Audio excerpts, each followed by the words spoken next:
Hello, Philadelphia! I'm Bruce Buffer. It's time for the Anthony Gargano Show! Good morning, y'all. Happy Wednesday to all across the Delaware Valley. 1 day away. That's right. 1 day away for the showdown of the NFC East. Eagles in Washington. Cannot wait. This is the Anthony Gargano Show. We're presented by TrueMark Financial Credit Union. Go to TrueMark.com/PHLY to see the credit union difference. And I got to tell you, I can't wait. I got like the Eagles on the front lobe. This is a monster game. It's a great game. I feel very, very confident. And I don't know what it was. Now, obviously, the 5-game winning streak is pronounced. And, I don't really, we talked about the opponents and the foes and what it meant. And I just my takeaway has remained the same. We talked about the defense being shored up. And offensively, you know how good they are. So I take this whole thing that having the two cornerbacks and watching Zach Bond and the Kobe Dean really solidify the linebackers, I just take this team as a legitimate Super Bowl contender. I mean, I just think I look at them, and I think tomorrow night is a great litmus test that they will pass with flying colors. I think that they win, and they win with some margin. I like Washington. I respect Washington, but they're not ready to win yet. This is a team that's not ready at this moment to win. You look at the Eagles, and they're a veteran team. They have superstars in all these spots. I mean, Barkley and A.J. Brown and Devontae Smith, and you got Goddard as a really good tight end, and that offensive line to go along with Jalen, who's 5 years into it. Like, this is a team that's ready to win. These guys had been to a Super Bowl 2 years ago, right? They're much more polished than Washington. And again, I give Washington all the credit in the world because I love Jay Daniels and I think they're going to be really good and a team to contend with. I just go, all right, let's look at their schedule for a second. They opened the season with a 37-20 loss at Tampa. They squeaked by the Giants 21-18. They won at Cincinnati, like the Eagles did, 38-33. Impressive win at Arizona, especially look at Arizona now. Arizona wasn't playing good football at that point. They beat them 42-14. They won against Cleveland 34-13. They lost against Baltimore. Played them tough, 30-23. They crushed Carolina 40-7. They beat the Bears 18-15. They beat the Giants again 27-22. And then last week you lose to Pittsburgh on that last drive 28-27. So I go, good solid team, right? Like they're sitting at 7-3 and you go, all quality. But none of those wins you went, oh my God. Now their offense has had lots of stretches that were they'll put up points, a lot of field goals. I like their backs, right? You like Brian Robinson, you like obviously Austin Eckler, and you love Daniels, right? So good running game. They're still throwing to Zach Ertz as safety valve. And I look at him and I go, good team, but the way this Eagles team defensively has been shored up, I think now you're ready to have a conversation between them and the Lions. And I don't know. It kind of breathed new life into this season. You know, we all had similar thoughts at the bye, 2-2, and they just didn't look right. Things felt weird, and you know, we've had the conversations about Nick and the whole thing. You look at it now, and you know, this is when you want to start playing good football, and they're completely buttoned up.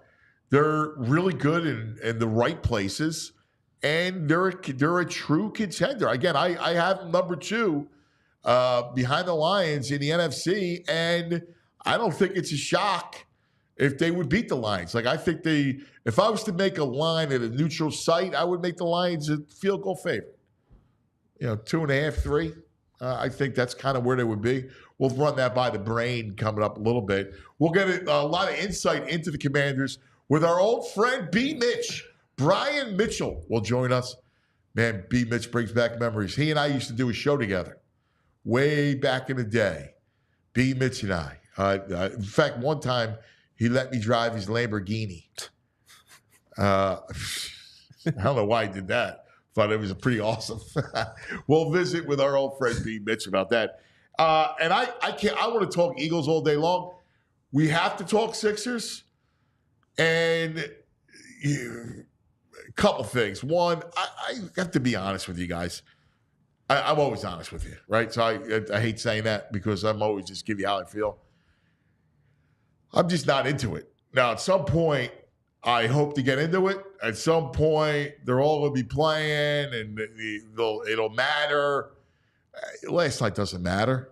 I mean, all it matters is that Embiid actually played and begins the slog of him playing himself into shape. But without Maxey there, I mean, what are you really proving? Like this, they've already set it up where this season is about those three at some point gaining a rhythm together. And it ain't happening tomorrow, right? And you look at last night, this whole NBA Cup, it just feels like a fugazi, right? It just feels forced and a try-hard piece. It's not interesting. The court was completely obnoxious. I love stuff like that, right? So I'm one that I like trying new things. I think this is a complete flop. I think the league, the way the league's set up, they're telling you, don't waste your time until the spring. That's the league. The league's messaging is that. Like, don't even waste your time until after football. That's what it feels like. And the cup itself is stupid. If you want to have some fun with it, we discussed this in the office yesterday. Why not do an NCAA tournament kind of style thing? Do it, and don't do it now. Like, there's too much stuff going on now, right? You're in the teeth of football season. Do it in January when it like thins out a little bit. There's playoffs. You do it then, or even better yet, do it in February, and do a week-long thing. Run it and have the championship game. You could almost do like the Super Bowl Saturday, do a Final Four, and the Monday night do the championship game after the Super Bowl. And you have everybody play, and my man Vince brought this up yesterday. Our GM, Vince Pellegrini, said, listen, why not do an NCAA field of 30, right? So you have the 30 teams. They all play single elimination. You can have like the first 2 days, you stagger the starts, everybody watches it, and just play elimination tournament. I mean, I'd watch that. That seems kind of interesting. This whole designated certain games to be a cup game, I don't get it. To me, it's complete force. Now you have the Embiid factor. Look, I mean, you know he's going to be rusty. You kind of knew that this is all just he's got to play himself into shape. Now, Shaq said last night, Joel Embiid will never win a championship until he gets his mind and his attitude right. And a lot of that has to do with that he proclaimed he's not playing back-to-backs. And I don't think it was more of a proclamation. It's more of a realization that his knee's just not going to be able to hold up. So that really doesn't mind it. I don't mind that. But they still had the body language, man. And Shaq's got a point with attitude. Look, I've always loved Embiid. I think he's a great talent. I love watching him play. But he does, the mopey thing is there, and it feels like it. And that's why I look at them and I go, it doesn't matter until all of them are playing and they get into some rhythm. At some point, they're all going to be playing. And my guess is they'll look pretty good, right? I mean, I think Paul George looks terrific, and Maxi's Maxi. And then once you get Embiid playing the way he plays, the three of them, with all those other guys as role players, they should be pretty good. But that's not happening for another couple months when they get into that rhythm and they're starting to play really well, good basketball. So I'm kind of following their lead, which is I'll just wait until after football season to pay attention. Because the truth of the matter is they're telling you that. And not just the Sixers, the league, everything about that whole association, which kind of pains me, is what it is. Go Birds. Good morning. Let's go to our friends. VG, Violations Greg, JP, John Zapata. Washington sucks. Good morning. Washington sucks. I'm ready, cuz. I don't have any Washington hate. I know, but this is because we got it. No hog hate? We started the vibes yesterday with the body bag game. I'm more Eagle. Yeah, I love that. And we're going to talk to B. Mitch. And, I know. It was the anniversary of the body bag game. No, I don't have much Washington hate because they've been bad and all. But I got more Eagle excitement in me. Like, I feel like I'm pumped up. I'm burned. I'm like all about it. Because you know why? I believe they're legitimate contenders. Yes. Like, this could be a Super Bowl year. I don't think that's a stretch. Again, the national thing is they're not a contender. They're the next tier below. The Lions are the contender. I mean, adding, like, and the whole idea, last year's well over with. You had Saquon Barkley. Adding a player of his caliber, of his ilk, makes you a Super Bowl contender. Well, to this team that already has a really good offensive line, that's got already a really good offense, that's got two stud young defensive backs, I'm buying them all day long as a contender. The number one pass defense in football. I mean, they play some slop, but they're still number one. I mean, that's something to be said. What is that? Is that an eagle? Yes. Yeah, it's an eagle. Yeah, it's an eagle. Play louder. Not a great eagle. You don't think so? You like that eagle? I kind of, I don't know. Yeah, That's what an eagle sounds like. It doesn't sound that intimidating or I like it. That's an eagle screech. The eagle's not supposed to sound intimidating. It's supposed to look intimidating. Yeah, it's Screaming Eagle. Yeah. You don't like the Screaming Eagle? Yeah. I'm down bald with Screaming eagle Eagle. sounds like that? Yeah. I think bald eagles sound more menacing. That's what they sound like. Hey, I'm the bald eagle. Like, I better be scared. Yeah, I want You have a rough voice? Yes, perfect. He was like, oh!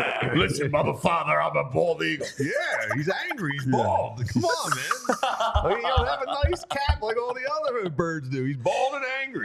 Tatted up. Yeah. Oh, my God. I think he's talking about himself. Tatted up. Oh, that's great.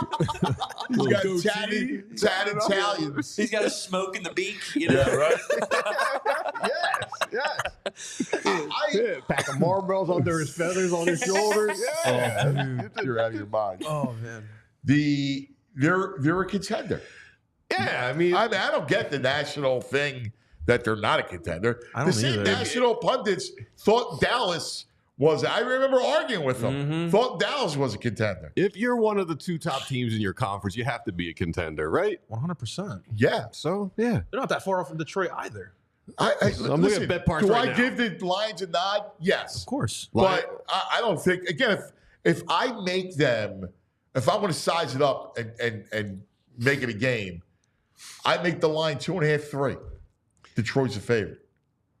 Yeah, I think that's fair. Yeah. I don't even know. Right? I don't even know if it gets to 3. Yeah, I think 2.5 is probably You know. I mean, Bet Parks Lions are plus 500 to win the Super Bowl. The Eagles are plus 1,100, but they're 5th or 6th. They're tied with the Niners as the second best team odds in the NFC. All right. Well, Yeah, I they're mean, right listen. there. I mean, I think the odds I don't are think the right. Niners are there this year. I think the Eagles are better than the Niners this year. I do too. I take the listen. I agree with that. I look at the Niners. I go, there's something a little missing. I think the Eagles are better. Yeah. Again, the Lions are the Lions, and then after the Lions, I got the Eagles squarely in number 2. I agree. And this is, I think you're right about tomorrow too. This defense of the Commanders, it's a first-year coordinator with this Joe Witt Jr. They're like 5th in the most rushing yards given up. Well, the head coach is defensive guy. Yeah, but 5th in rushing. DQ is defensive guy. DQ better tighten up the rush defense because Saquon's might run for 180 on them. I mean, that's my game. I said it yesterday that you got to just go run Saquon, right? Yeah. Like this is just a run Saquon run. Pound the rock, baby. You know? Yeah. And then throw off it. And, again, I know they got Lattimore, but it's going to take a minute for him to get situated. I think the Eagles should score, put up 30 or high 20s. He didn't practice yesterday. Put up 30. I mean, they gave up. Washington gave up 31 to Tampa. Mm-hmm. They gave up 33 to Cincinnati. I mean, giving up 18 to the Giants is like giving up 40 to anybody else. It's really true. You give up 28 to Pittsburgh. I mean, I again 30 to Baltimore. I mean, I look at them and I go, good team. And I love the fact that they're going to be a rival. But I'm not afraid. I don't think this is a trap game. Short week at home. I put it this way: if they lose, I'll be completely shocked and pissed off about it. To be honest with you, because I don't expect it. Yeah, because the Eagles' offense should be able to put up points on Washington's defense there, and that really what it's come down to, in my opinion. Yeah, they should dominate the football. Exactly. You should score in the high 20s, 30, and Saquon should have a big day, and then Jalen, over the top to AJ, just the way the Eagles' offense is. Yeah, even if Lattimore is playing tomorrow, like AJ Brown is going to cook him. Short week, too. He doesn't have enough time to get acclimated. He just came in last week. I mean, he doesn't have that much man's time. up on something. He's a good player. Y'all acting like he's 40 years old on the decline. He's a good player. I mean, I don't know if AJ Brown's going to smoke him. He might have a nice game, but I mean, I like the young Bucks. The young young Bucks Bucks. some respect. How Man. about the young Bucks? They're all bravado. Yeah, show that dude some respect. Come on. Yeah, they stink. It's not like AJ Brown's done it before. Young Bucks got bravado. I like it, but you got to be respectful. Just respect your elders. I don't. I mean, I get, but I'm more on their side in the sense of I think it's a win by margin, double digits. Double digits? Yeah, man. 10 is double digits. I So, like hearing that. Is it 10's double digits? I didn't know. I mean, that's what I'm. That's what I'm thinking. I'm thinking the Eagles should be able to win this thing. Short week is tough too, dude. It is, and they are usually high-scoring games, I feel like. So it should be like a 38-24 game, I think. Yeah. I don't even know if they fun. give up 24, but we'll see. Well, I love Daniels. I think it's a plus that our starters were able to sit out most of that second half on Sunday, too. Yeah. And be able to be fresh. They got the whole fourth quarter on. Yeah. I mean, Saquon. That's big. The game was not physical against Dallas, right? No. It was a marshmallow game, right? So Yeah. you're not coming off. They're coming off a hard-fought Pittsburgh game. Yeah, draining, emotionally Steelers draining. game Yeah. that you lose, but even regardless that you come in, it's a physical game. The Steelers play physical football. You're beat up after a They're short probably week. still sore. Yeah, Russell Wilson was shimmy shaking on you at the end. I mean, come on. That's tough.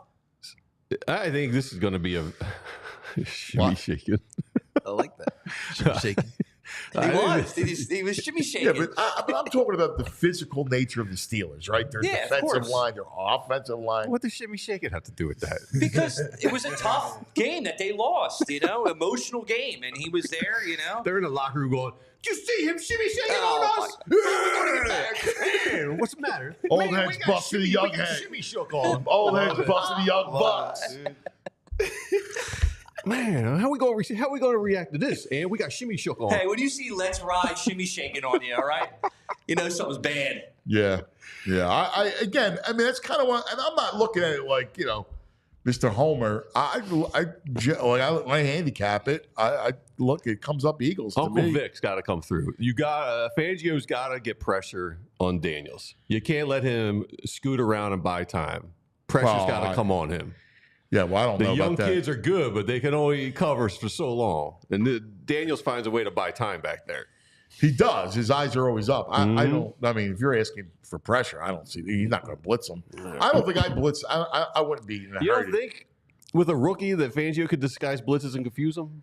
If he doesn't really play I like think a he's rookie. he's seen a lot. Like you play at LSU and you play in big spots. Where do they play? Baton Rouge.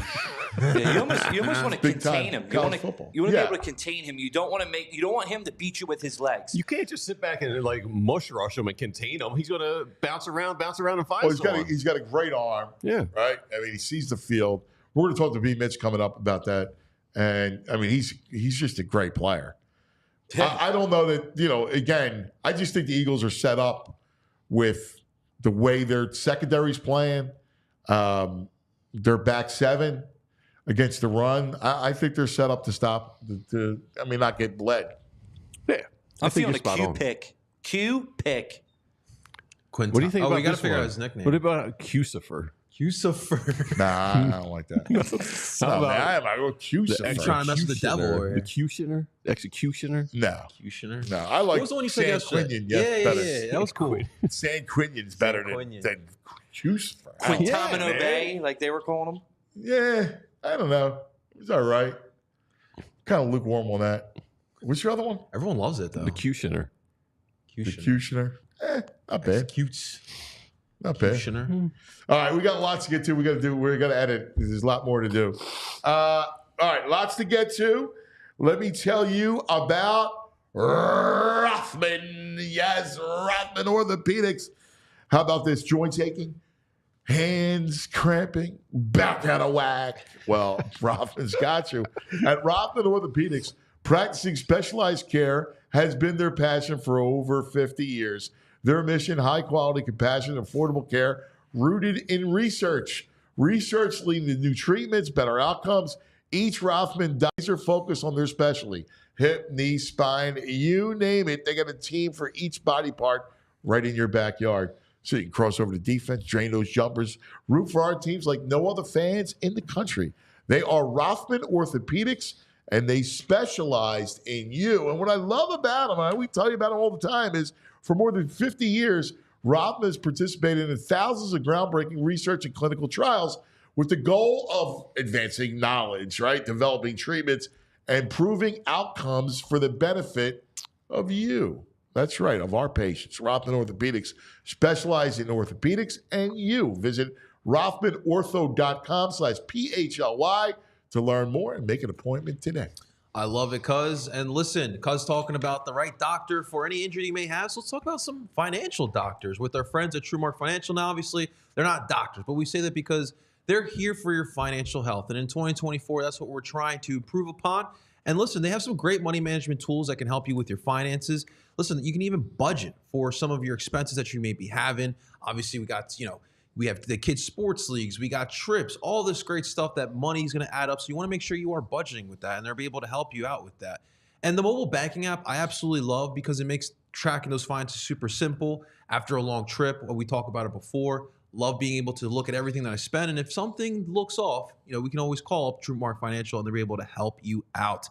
And of course, my favorite feature on that app as well is being able to lock your card every time you have that little heart attack. If you lose, or if you feel like you lost that card, you can lock it. And then of course, TrueMark Financial can definitely get you a new one. And it's super simple and super convenient.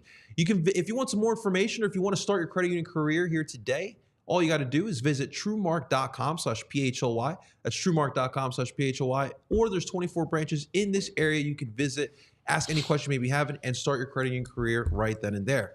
TrueMark Financial is federally insured by the NCUA and is an equal opportunity lender. TrueMark Financial, thank you so much for being one of our sponsors today. All right, buddy. We appreciate it. Well, we cannot wait for tomorrow night. Oh, yeah. And a man who knows, he first of all, he's a great football man. And I hate to say he's a Washington man because I like to claim a piece of him. He was great here. I love him. We used to do a show together. He always makes me smile. Say hello to the great Brian Mitchell. B. Mitch. Nice. What's up, brother? How you doing, man?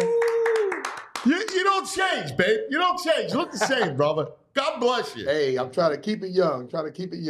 Amen, man. Amen. You know what's nuts? Yesterday was the anniversary of the body bag game.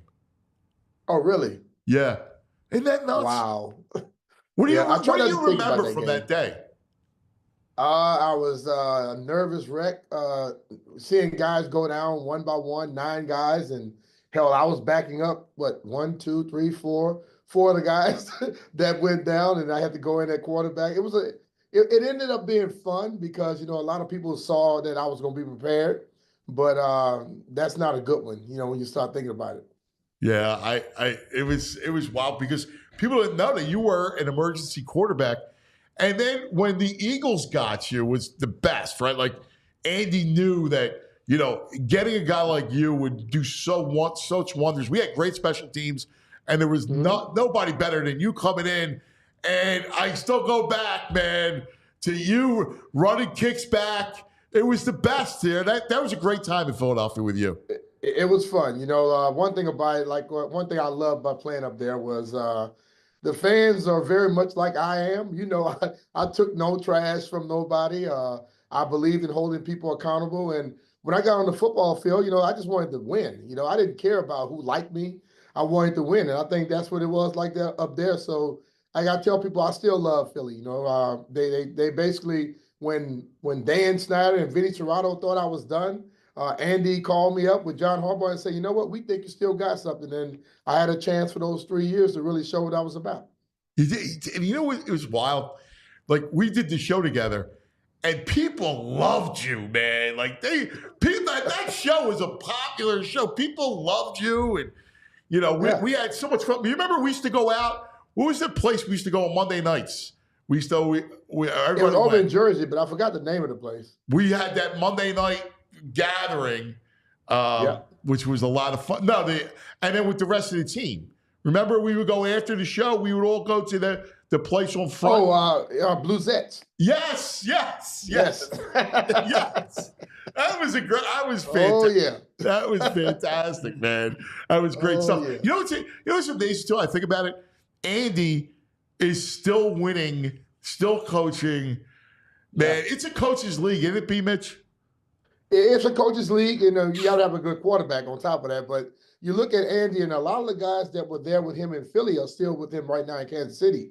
Dave Tobe is still there. Your D coordinator is still there. And one thing about Andy, people can say what they want. He's been loyal to his people. He gives people second chances, and he still knows how to call plays. I can say that. It's the truth, man. It really is. Oh, yeah. Well, tell us about your squad, because this is pretty cool to have Eagles and Washington back as a rivalry, man. It's been a minute, right? It's been forever. So having that is really cool. Let's start with Jaden Daniels. Well, I mean, that kid has been a godsend. One thing about him, he came in and he was a guy who didn't care about being named starter early. He just said he wanted to come in and put in work, and that's what he's done. The thing I like about him, people would like to say he's a running quarterback. He can work that pocket. He doesn't mind running the ball, but he wants to throw the ball more than likely. But when you have a quarterback who works as hard as he does, just like Jalen Hurts, when you have a quarterback that puts in the work, people are going to respect him. He's made this offense a lot better. And I think, he made the defense better because he seems to stay on the field. They move up and down the field. They score a lot of points. And it's been good in this town because it's been bad for a long damn time.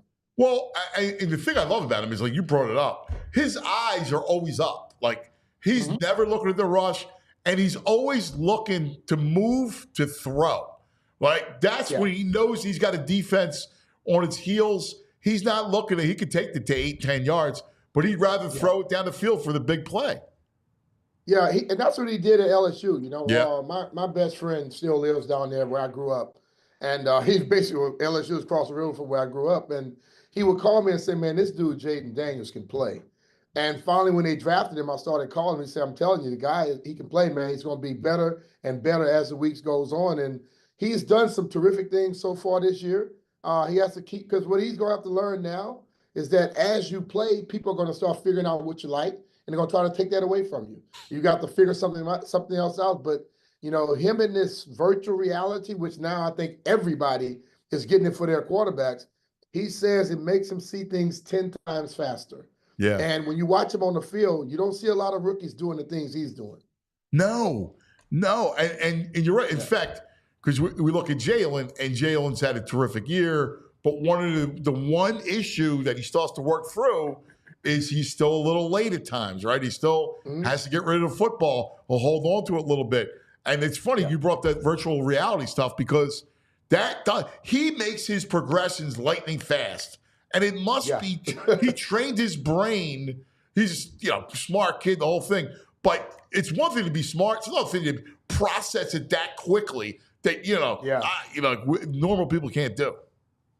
Well, I think the thing about it is like Tom Brady, and I'm not comparing him to Tom Brady or anybody else I may say, but you watch those guys, they throw to spots. And a lot of young quarterbacks throw to a person. Yeah. And that's why they're so late. I don't care if they're in their 4th year, 5th year, they seem to throw to the guy like they did in college because they got away with it. Yeah. But if you're throwing it to a person, that guy's not going to sit still. He's going to be moving. And normally the guy runs, they try to catch it from behind. Guess who's back there? The defensive back. So he's been very good at it, throwing to spots. And, as long as his offensive line is playing well, he has a chance. That's what he does with Washington. He gives them a chance. And that's what they've been waiting for a long time because a good quarterback in this town, it's been very hard to find. Yeah. You got to go back to B. Mitch. So when you look at them, they're not, obviously, it's the first year. Nobody expected this sort of thing. You got a couple good players like Terry McLaurin. Scary Terry's really good. The backs with Robinson. Is Robinson going to play tomorrow night? Well, we're trying to figure this out. Still waiting for the word. But I think when he's on the field, they're a far better football team. Yeah, because then they complement Robinson and Eckler complement each other really well. Yeah, that helps Jaden. So I'm with you because otherwise, like, who's their threats? Like Zacchaeus has actually played well for him. He was up here, and no Yak Zach. It will catch everything. I think what it is, like, the fact that Terry is the guy, people don't give the other guys a lot of respect. Noah Brown has been good for him. Yeah. Luke McCaffrey seems to be open a lot. Just hadn't had a lot of targets going his way. But De'Ami Brown, he can run. Yeah. So I think what happens is people try to just take Terry out, and they don't respect the other guys. But it's so many guys. I think they have a lot of success because it's so many numbers. It's not like one or two guys that are going to be the guys. Everybody gets a chance. And the thing about Jaden, he gets the ball to everybody. He's had games where he throws to 9 receivers. 9 different people catches balls. And I think when you completely have everybody involved, that's going to make it tougher for a defense. The defense has to cover the whole field instead of 1 or 2 guys. Yeah, that's a great point. How about on the other side of the ball? Like, what's been, you get Lattimore, because everybody thought that was their weak spot, was the secondary. You get Lattimore. I guess he'll suit up and play tomorrow night. How do you? They haven't said that yet either. So people were thinking that would be the game because he got in and then you had the game on Sunday. Then you don't take that risk with a guy that had an injury. But that's the hope people have. But we look on the other side of the ball. I think the defensive line was considered the strength, and then Jonathan Allen got hurt. Well, hell, the young kid Johnny Newton has come in. He can play. Unfortunately, he had that jump last week. But that dude is in the backfield quickly. I think Dante Fowler has been unbelievable, coming off the ball, getting sacks, interception for a touchdown. But having those veteran guys on the team, Dorrance Armstrong came from Dallas, Bobby Wagner, who basically is a perennial Hall of Famer, he's going to be there, Jeremy Chin, those guys have made it better because they were able to take a step. And then the young kid in Mike Sarenstill from Michigan, he's a rookie. That kid can play football. He's not the biggest guy, but dude is not afraid of any damn thing. And, I love people like that. So, he gets out there, he hits everybody. He seems to line people up. He's another guy on the other side of the ball. He and Jaden Daniels walked into this thing as if they were 6-year guys. Mikey, they tell me Mike calls meetings. He sets up everything for everybody. You don't see rookies doing that type of thing. Wow, that's wild. Check that out. How do you kind of match up? I look at the Eagles' offense against the Washington defense. You go, well, it's got to be a Saquon game for the Eagles to really kind of give Saquon the rock and let it kind of go from there. Well, I think every team that's played them thus far, that's what they tried. And I think in this football hasn't changed. We have all these rules now, and you want to throw the ball around. But if you can run the football, you can win football games. And if you want to win football games, you better be able to stop the damn run. And I think on both sides, the Eagles defense and also the Commanders defense, they're going to have to stop the run if they want to win the football game. And then when you look at it again, A.J. Brown, he was a terror last year. And Ron and Jack Del Rio didn't help out the secondary. They had guys going one-on-one. You can't put a rookie on A.J. Brown. Nah. So you got to The figure out. Cowboys did that looks. last week. Yeah, but I think that's the difference about this year compared to last year. Dan Quinn and Joe Witt, they know how to make adjustments, and they try to throw different looks to make a receiver not see the same thing. That's been helping them out a little bit. In the first half, they've had like some subpar games, but they've adjusted in the second half and come back and did much better. Yeah, I'm excited. How do you kind of handicap it when you look at matching these matchups tomorrow night? As I look at this game, like we've looked at it for years. Washington can be great, Philly can be bad, and they have great games. And you can flip it around; they still play each other tough. They have the line at 3.5, I think it was. But I think it's that division matchup where you're going to see each other. Those two teams play a lot differently than they normally do. Hey, I just want to go back, B-Mitch. I'm just going to jump around here for a second. I just realized you were a rookie during that body bag game. Yeah. Yes. Like, what was some of us old people revere Buddy Ryan a little bit. What was the word in the locker room when you got there? What did they think and talk about Buddy Ryan? Well, I think after the game, the game got a lot more hype after the game, because I think someone was mentioned about Buddy. I said, they were carrying him off in body bags or what like that. That's where the name came from. Before the game, you wouldn't think about it. You just knew that when you played against Philadelphia, it's going to be a hard-fought game.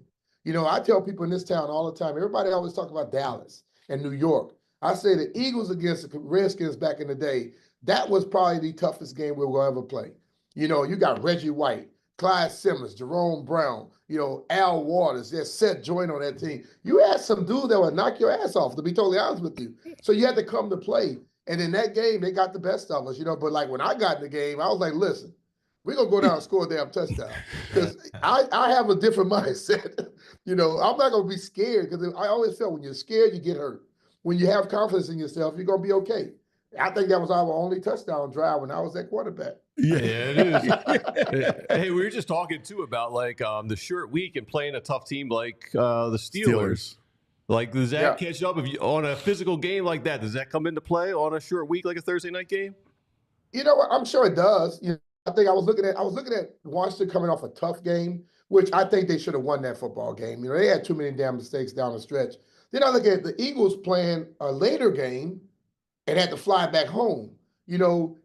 Both teams are going to be struggling. Like I'm hearing people say, "Oh man, the NFL did." I said, "Well, you're playing against a team that played on Sunday." So everybody got to get over something.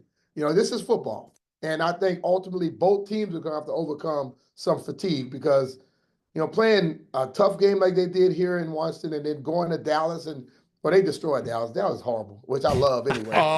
We all love that in both cities. It's the bad we share they're going to have to come over. They got to get over the hump.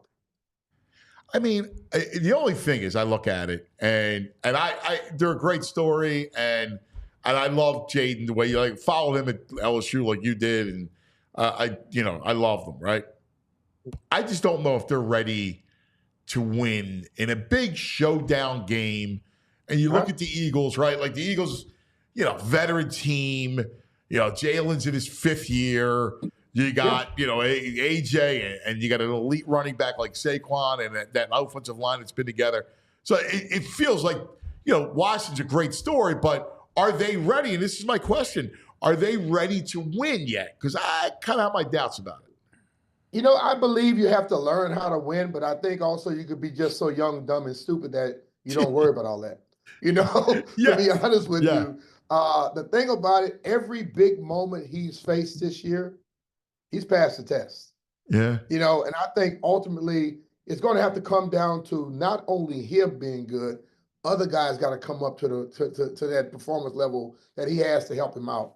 And when you look at the Eagles, you look at what's going on right now, they're cooking, 5 in a row.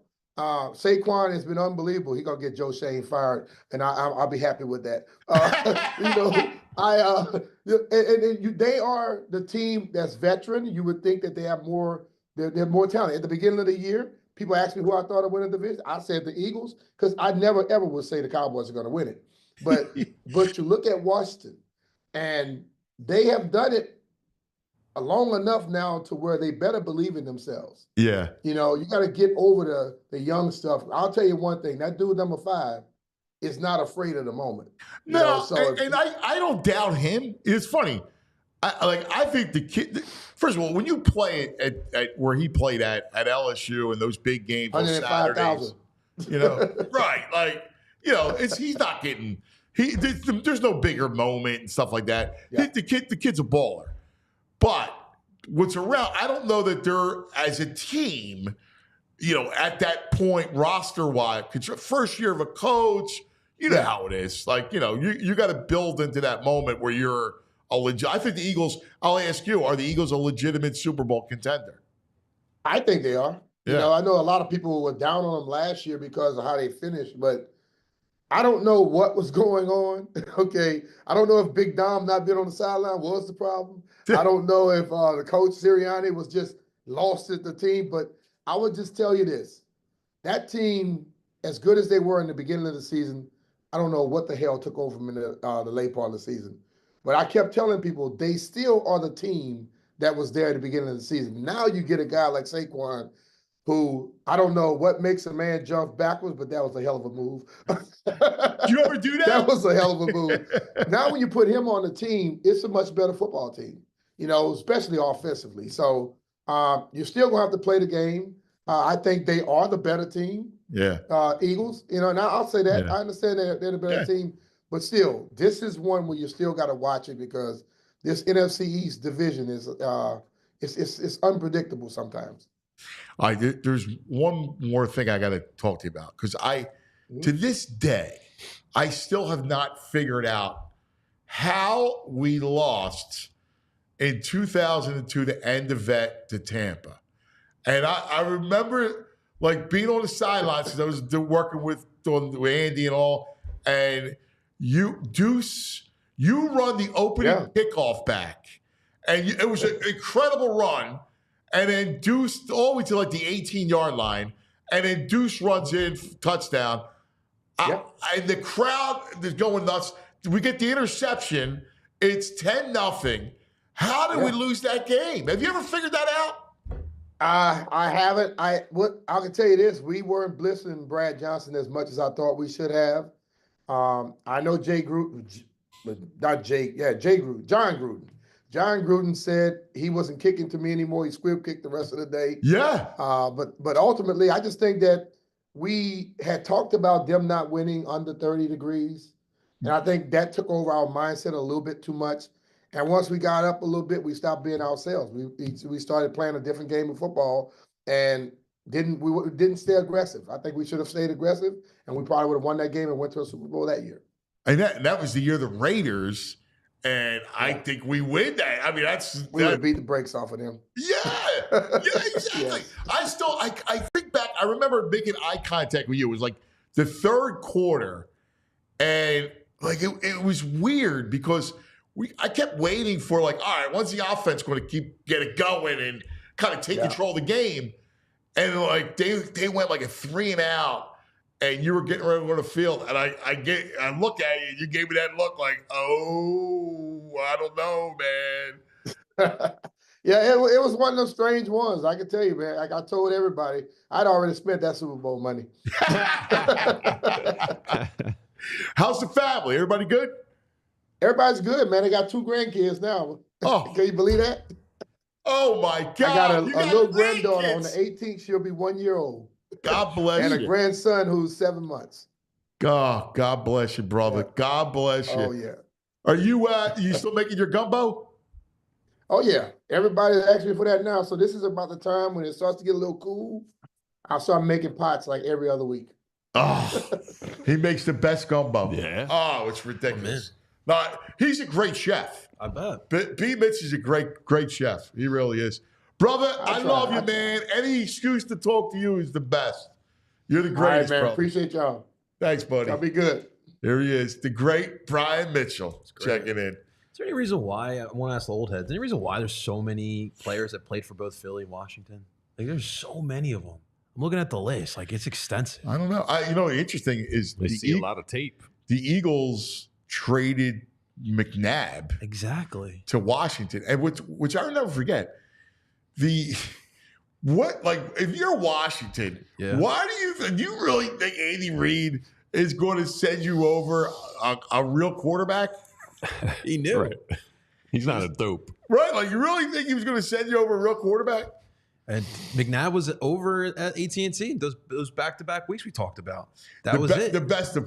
He comes in, and it was early in the season, and Washington beat the Eagles, and McNabb threw for like 88 yards, and after the game, he was like he threw for like 300. I'm like, dude, you threw for like 88 yards. Stop. He gave the game ball. What? They did? Yeah. I'll never forget God. it. I'll never forget it. All right. Time now for the brain. Brain. Red, the brain finder. Here he is, the ambassador of the Bet Park Sportsbook online casino app, the Brain. What do you say, Brain? How are you, my brother? Good morning to you. Yeah, it's funny, having seen that interview you had with Brian. I remember, it's funny, like that was one of that game it was the last game of the stadium, wasn't it? Yeah, last game of the vet.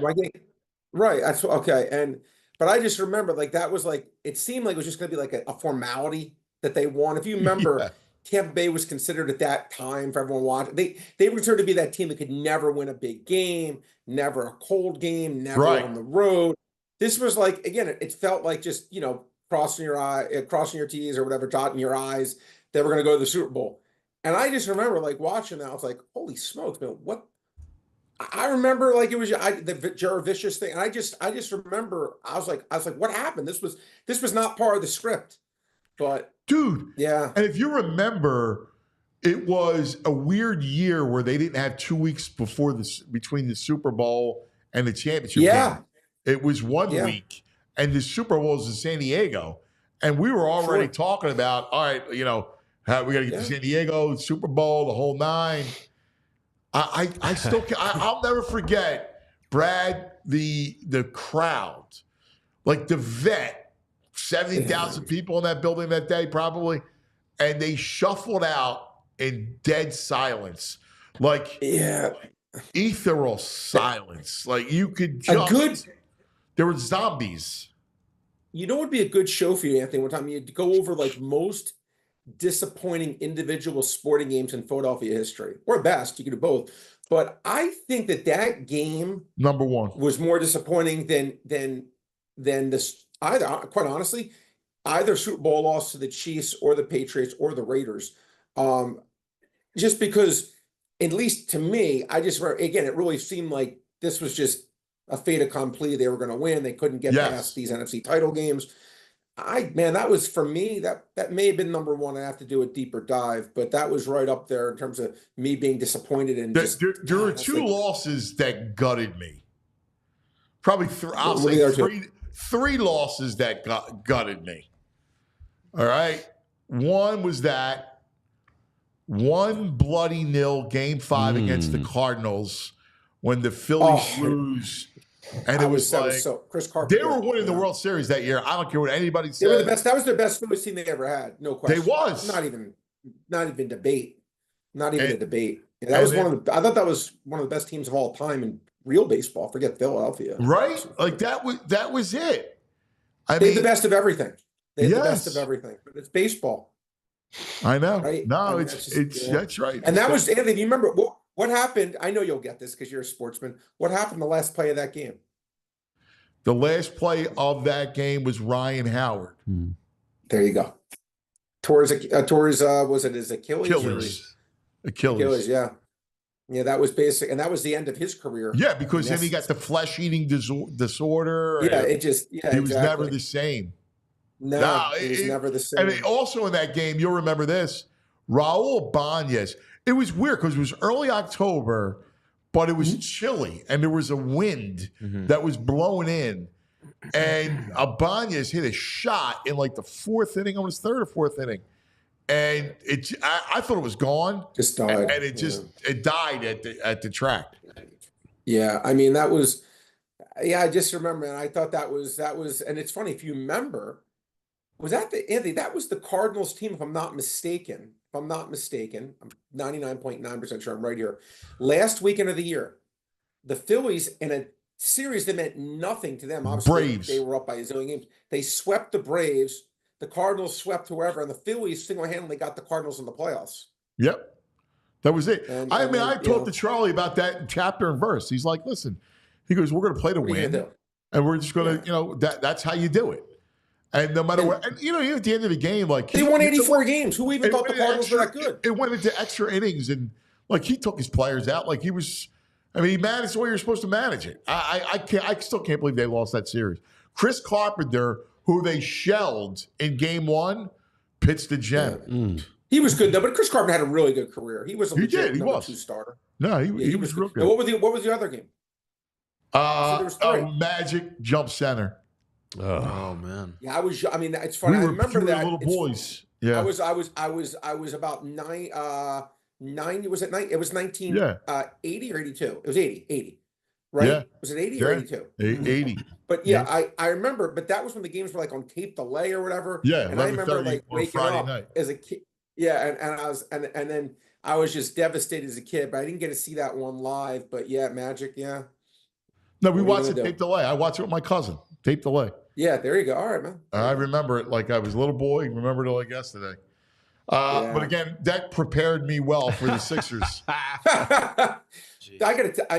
Anthony, I will just say this. Do you remember what I said to you? And again, it's one game. Let me make this clear. I'm not like taking a victory dance by any stretch. But do you remember what I said was my favorite bet since I've been doing this? That I'd say is the only time I've ever said in my life is a free. Embiid under. 30, You're 32, spot on, 32 man. I agree with you. I mean, how's this guy going to get 32 and a half? I tell you, are you going to push if he doesn't play 41 games? Or I'm going to win. I go, his number should be mid-20s. I go, there's no way this guy at this stage of his career, he's not going to score 32 points. At least I don't think he can. I know I thought you were spot on with that. I thought that was a great play. You were spot on with it. Yeah, but it was look, great to have him back yesterday, but he just look, I got to ask you a question, and I want your honest answer here. Do you think we've seen in the complete rearview mirror Joel Embiid's great, on a consistent basis, his great days? Yeah, I think you're right. Is he going to? He's already not going to play back-to-backs, and we'll see. Not a lot of back-to-backs, and then it's going to come down to the playoffs. I don't know how. I don't. Yeah, yeah. Question: why, if you're Philadelphia, did they give him a 3 or 4 year extension? When again, I'm running a franchise here. I'm not running a Joel Embiid charity foundation. It was like, all right, listen, it's our commitment to you. We're going to commit to you, to George, to Maxey. This is going to be our shot. So, we're gonna go all in, and they went all in with him because here's, in fairness to them, what do you do, right? Like, so he walks. And then what? You're done anyway. Whoa, when was he a free agent, Anthony? When you say how many years did he have left before they gave him this extension? I don't know, 2 years. Right. Okay. Right. That's what I thought. I thought he was in the organization. So let me ask you a question. For the guy who was, you could probably argue who would be going into the year the number one injury risk in the entire NBA. I think he would arguably be the number one pick in terms of that. So wouldn't you want, if you're running a franchise, say, you know what, I can commit 3 years, 180 million. As far as I'm just giving you their side of the story, which is right. They're trying to show loyalty. We're not going to win a title. Either he wins the title with us, or we ain't winning the title. Like you're not going to have cap room to go get a free agent to replace him. Like the way it all works out, because you're all in on George and Maxey. So it's like, hey, this is our team, better or worse. Yeah, I think what we're going to see, Anthony. I don't know if they do win a title. Again, I hope I'm wrong. Again, I really like the guy. I love Embiid. He's actually one of my favorite athletes. I like him. Certain things I wish had been a little different, but I really root for the guy. I acknowledge his brilliance as an athlete, and I truly like him. But I don't know. Just seeing again, I just think he's a old. I don't know how old he is, but I feel like he's like an older player in terms of like the wear and tear. You buy a car. Yeah, no, you're and it's 32 200,000 going miles on it. 42. Yeah. Yeah, I feel like he has just a lot of miles on him, even though he hasn't played as many games as other people. But look, he's seven. How many, Anthony? Again, you're 7'3", 7'2", whatever he is. There's a lot of guys that are not meant to play that long and that you can handle that. I mean, obviously Kareem was able to, and you find some guys who can, but sometimes it's hard. You guys can break down, and I just hope that we're not seeing maybe the beginning of a little bit of a breakdown. I think it would be naive to think anything else. Right. I mean, when you have a consistent knee issue, I don't know, is that going to get better?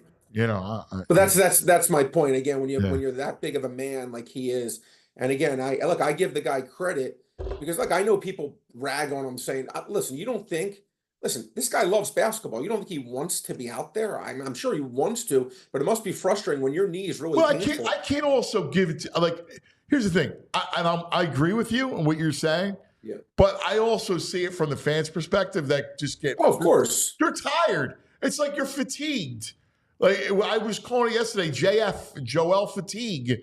It's really Sixer fatigue of going through the same thing every year. At some point, it just becomes not fun. And the start of this season is not fun. I just hope this doesn't go down the route, Anthony. Me and you as Sixer fans and following this forever and a day. I just hope it doesn't go down the road of like a Jeff Ruland, Andrew Bynum situation where guys hurt, and before you know it, you're like, whoa, holy smokes, man. This guy can't even ever play, let alone like we were complaining about him only playing 50 games a year. Yeah. Now I can't even play. I just hope it doesn't go down that road. Yep. He can at least give you the 50 games he was giving you before, because I don't think we're ever going to get a 65 game Joel Embiid season ever again for the rest of his career. Let me ask you this, because you and I both still have a childlike appreciation of sports. We love it. Yeah, we love everything about it, except the NBA Cup. I just don't get it. I just think it's a big fugazi. That's exactly. You know, it's funny. That's to me, that's sometimes an overused word, but in this case, not at all. What Adam Silver was trying to do was he was trying to recreate the soccer feel, right? But that's just not. It's like it's not organic. It's fake. It's like if you don't like a certain food and you're shoving it down my throat, telling me I should like it. Maybe in a different country it was cultured to be a good food, but for me, it's not. But here's the difference, though. Here's why it works in soccer. Because in soccer, you're adding the 3 leagues, right? You're adding all the leagues, the Champions League. So you're adding, in Serie A and Bundesliga and the Premier League, right? And actually 4 and Spain, right? So you're adding all those teams, whereas here it's still the same teams, same league. Like if you're adding European teams to it, all right, of course, it's like the American League, National League. It's like the American League when they played the National League. It's like, it was a cool thing because you never saw it before. It's like different. Right. You weren't playing. But this, you're right. And again, it's just I think it was something where they're trying to create. I think it came from good intentions. I actually think Adam Silver. Wow, he's trying to figure out a way to keep the people's interest in the regular season. Right. Yeah. I mean, I'm saying they devalue so much. Correct. But I think this is one of those things where it's never going to take hold. It's fugazi. It's what you just said. It's fugazi. It's fake. I mean, there's probably 2 people in the world who care about it, and those 2 people, I don't even know if they care. So it's like, it's just one of those things. They're trying to make something that's really not there. I agree. I agree. I don't even. I mean, it's never. I don't. We were talking about it yesterday here in the office. Like it was Vince Pellegrini, our GM, and I were talking about it. Like, hey, why not make it an NCAA type of tournament? Use it for 1 week. Shut the league down for a week. Everybody plays. Run it during like the that would actually have a lot more. That to me would be more fun. Right. The Final Four is the Saturday before the Super Bowl, and then the championship game is the Monday after the Super Bowl. Something like that. Like where it just adds a little something fun. No, that actually I think would be, because what's it like? They play 5 games. I don't even know what I got to be honest. Right. Like you just play it all that week. And you know what? For people like me and you who are like hardcore fans, and we don't even know the exact rules, and we're the most hardcore of hardcore. Yeah. This isn't catching on. Well, your idea was you and Vince actually. Maybe I actually would have interest in that. I don't know. I'm not saying I would. At least I'd have a lot more than this. All right. And Yeah, like if there were 2 days where there was wall-to-wall basketball starting at noon, I'm in. I'll watch it. Yeah, and here's the bracket, right? People like brackets, Anthony, right? Yeah, it's you make it easy in front of you. It's like when you it's like being served your food at a restaurant and go for it. Yeah, and you can see everything in front of you. Court, right? Like you pick a neutral court. Everybody goes this year to Chicago, and you're playing the United Center. I mean, it's funny, and probably people would actually go to it because it's a single elimination thing. But I actually think it's a very good idea by you. I actually no BS. I actually think that actually makes a lot of sense. Maybe someone will suggest that to them and they'll go that way because I can't see it not being better than what they got going on right now, at least in my opinion. All right, who you like? And then the Trash Man's got it. Trash Man won again last night. Trash Man's on Trash Man. The guy he's the best. Again, any game between 2 garbage teams, VG. I mean, there's no question. Well, we're digging deep today. Bagster Greg. No, listen, you got it. You got it. I got 2 good ones today, guys. I think. Sweet. What you got? I think we did one yesterday, but we're gonna go. Trey Murphy Anthony. You been following the New Orleans Pelicans at all? Yeah. Have you seen what's happened to this roster? Yeah. They're missing everybody. 7 of their 9 top players. So, Anthony, if I were to play for this team, I'd probably average 3.5 points, maybe. Okay, they have no one, maybe 1, maybe 0. Who am I kidding? But Trey Murphy actually last year averaged 15. But when they would get their injuries, because I remember they had injuries last year too, guys, he was getting 20 a game. 20. Yeah, because he was getting 38 minutes of run. Yeah, but this is, I very rarely say again, bet can't lose. If he's still, it was his first game back last 2 nights ago. He only played 25 minutes. I'm assuming he's going to get a little bit more run in this game since it's his second game back. Even if he doesn't, I still think he can go over 13.5. But if he gets minutes, there is no way he's not getting 14 points tonight. They have 2 people who can score, him and Ingram. Also like Ingram's over 2, by the way. Yeah. And then the other bet I'm giving out, Anthony Davis is averaging 31.5 points a game. I think he's in the league in scoring this year. Yeah. I really believe that. I think he's absolutely been a man on a mission. The over-under is 27.5, which is more based on what he's done in the past. Again, they're either you believe or you don't believe. I think Anthony Davis here actually is going to get his 30 a game. New coach, new system. He's playing well. I like Anthony Davis over 27.5. That's too late. Yeah, I agree. Go ahead, Trash Man. Well, I like Harvard. Don't sleep on Harvard tonight against Northeastern. But in the bottom of the trash barrel tonight, 0-2 Bellarmine. I like them against the 0-3 Southern Indiana Screaming Eagles. Bellarmine's getting -4. Keep your eye on Bellarmine tonight. I'm the Trash Man. I'm trying to figure out who. Yeah, exactly. Who? How do you spell it? I don't even The think Bellarmine Knights. BELLARMINE. VG, what dumpster did you go to this morning? That's a dumpster. What dumpster did you go to this morning? Dude, line open at -3. Now they're up to -4. People knows the Vegas knows what's happening here. That's bottom of the bag. VG, did you see the movie with Bradley Cooper? The one with it was in what's it called? With Bradley Cooper and Silver Linings Playbook. Yeah, remember he would come running in with that like trash bag over him. VG, you got to put that on when you're making these picks. You should wear the trash bag every day. Trash bag with the bit. Yeah. You got to do that. You got to do that. Yeah, put a hefty bag. Like, 3 arms through it. Yeah, hefty bag. Yeah, we could do that. Yeah, I like it. It's a great idea, Brain. All right, That's fantastic. All right, buddy. 10-5, Brain. 10-5. I'll see you, Anthony. I'll see you tonight at 6. Yes. You got some good football. We'll have some good football stuff. Brain, we love you, buddy. Thank you, pal. See you At Brad's Best Bets, follow him. He's terrific. Let's talk about the BetParks Sportsbook online casino app. That's right, the Brain. So those picks, and tomorrow, I'll keep saying it. I like the Birds. And the beauty of the BetParks Sportsbook online casino app is that you could toggle the spread, right? So you could say, I want to have the Eagles -9.5. And then you'll get odds, right? Like really good odds. So you can mess with the spread and get some bigger odds. And I do think the Eagles win by double digits. Look, with your team doesn't have to score. There's always another way to win on the BetParks app, playing all your favorite casino games like blackjack, craps, poker, roulette. I mean, online slots like Peaky Blinders, Breaking Bad, both based on the popular streaming shows, which are incredible. Again, tonight, he told you Murphy over. I agree. You got everything. Hockey, you got all the props that you want. Check it out. New users, download the BetParks online casino and sportsbook app. You get up to $1,000 casino bonus back if you're down in the first 24 hours. BetParks.com has all the details. You got to be 21. You got to be in PA, New Jersey, Michigan, Ohio, Maryland. If you have a gambling problem, please call 1-800-GAMBLER. And let's talk about Golden Nugget Jewelers. Golden Nugget Jewelers, where Philly gets engaged. I tell you about them all the time because now's that time where you start to think about it. If you start dating somebody, you're in love, you met someone special, and you're thinking that this is the time to pop the question, go see my guy. I got a guy for you. His name is Yaron, Y-A-R-O-N, Yaron.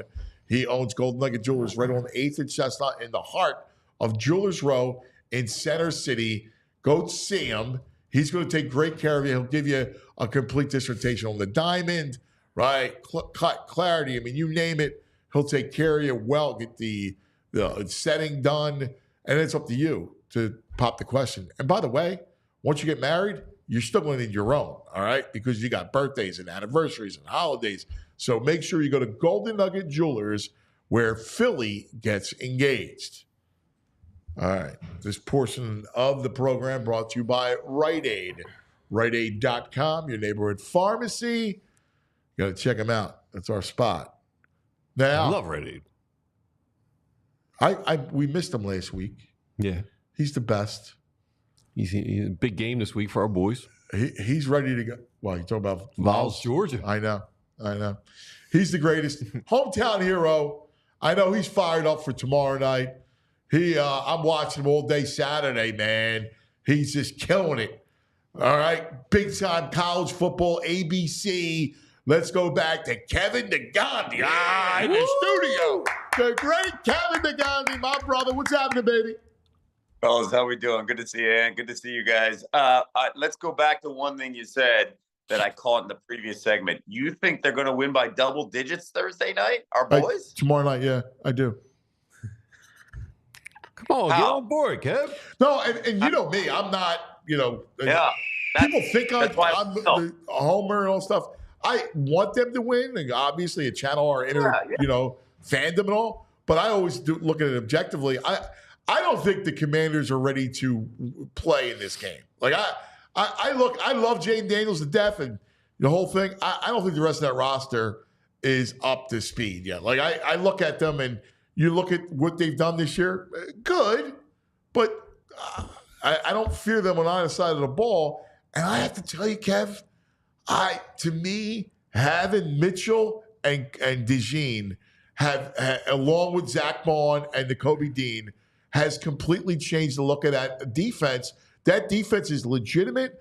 And then having Barkley, I still have the Lions number one, but I think the Eagles are clearly number two now in the NFC.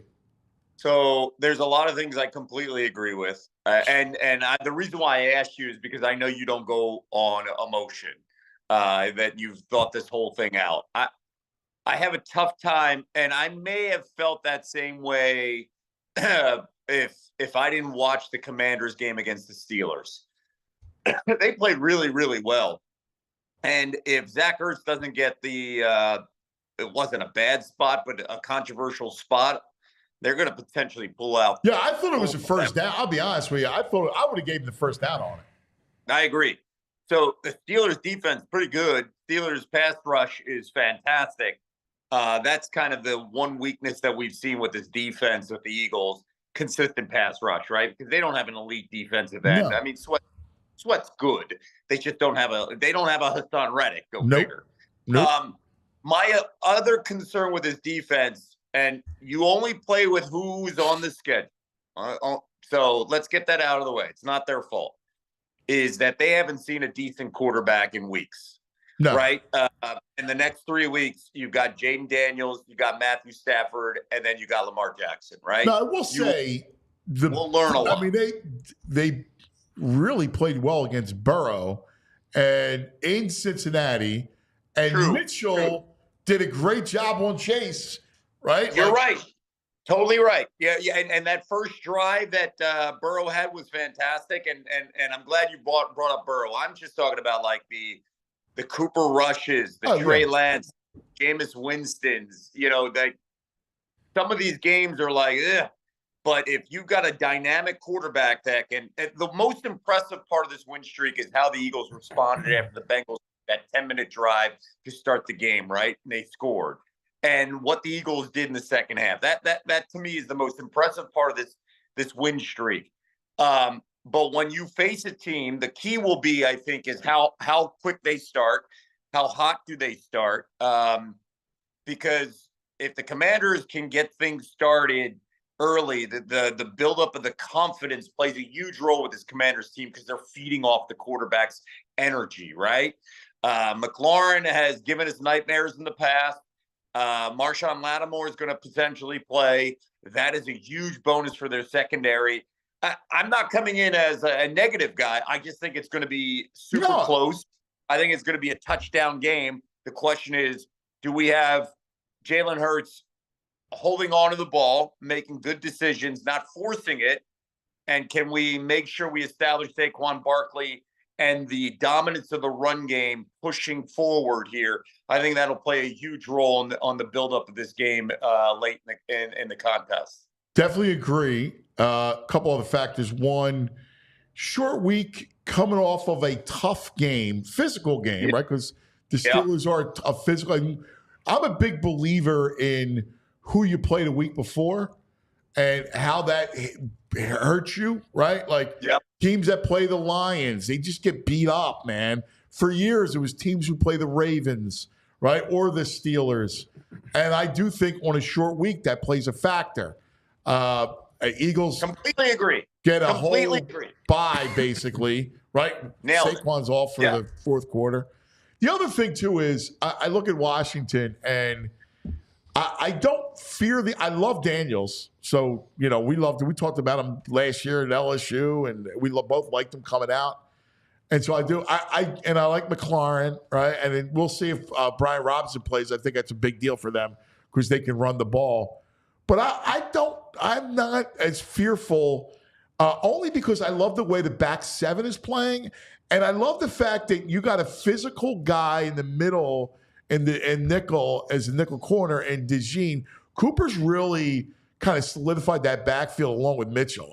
And you know what the thing was, like, in fact, Baldy and I were talking about this. You saw Terry Arnold Sunday night. He gets freaked out, right? Like if he gets beat, he panics and he starts to grab. And you never see Mitchell like that. He's always composed. His feet are always in the right spot.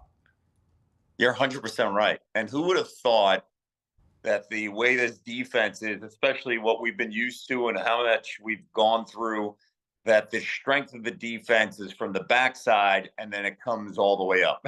Where the upgrade at the two linebackers, Dean is playing like a different player, and Bond is unbelievable, and exactly what this team has been desperately needing in the middle to solidify that second level.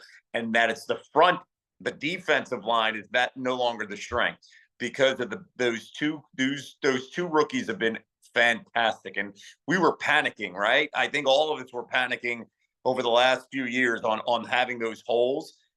They've been great, man. It's amazing how many times we hear Quinyon Mitchell's name on a broadcast. It's very little. And that's a good thing because he's not getting burned. There's no ISO there. Like, I think you called it Q Island, right? Like, it's been amazing. And we'll lean into that as much as possible. I got a new one. Are you down? I give you San Quinion.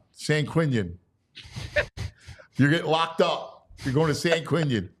It's been good, man. It's been really, really good. Like, let's just lean into it. We'll learn a hell of a lot. It's critical in the division, especially when you got the Rams and you got the Ravens, the next two. To me, Thursday night's going to be a learning experience for our defense. Like, we will learn a hell of a lot more of where they're at. I don't think it's anything about the offense. We know who the offense is. If they just stick to their game plan and not complicate things, I'm pretty confident about where the Eagles are offensively. It's the defense we'll learn. Can I just give you guys an update? Peter Schrager this morning on Good Morning Football gave his Fab 5 rookies as of week 10. Number 5, Ricky Pearsall. Number 4, Cooper DeJean. Number 3, Marvin Harrison Jr. Number 2, Drake May. Number 1, Quinyon Mitchell. Wait a second. What? He didn't have Jaden Daniels in his top 5? No, he does not. That is interesting. Too. Stop it, Kev. We're celebrating the Eagles here. It's a great list. It's an excellent list. Maybe, and I know Roll Peter. with us Maybe here. Go from Birds. From what he saw that week, like the week 10 guys. Maybe it was like the week 10 guys. That's not all. Maybe it's just week 10. But even that, like you go, I mean, and I love the kids more than anybody, but you play that Dallas team that's just utter trash, right? Like, they're pathetic. And it was fantastic. I don't know how you guys felt because, but like we're watching the game and my 12-year-old goes, "Dad, I kind of feel bad," and my 10-year-old was like, "Why do you hate them so much?" And then we opened up the whole lesson and the conversation, and I was like, "We never feel bad. No matter what, we never feel bad against the Cowboys, no matter what." And they're like, "Okay." And then by the end of the game, my 10-year-old was like, so happy that we demolished them. But I the whole point was, hey, when they're down, you kick them.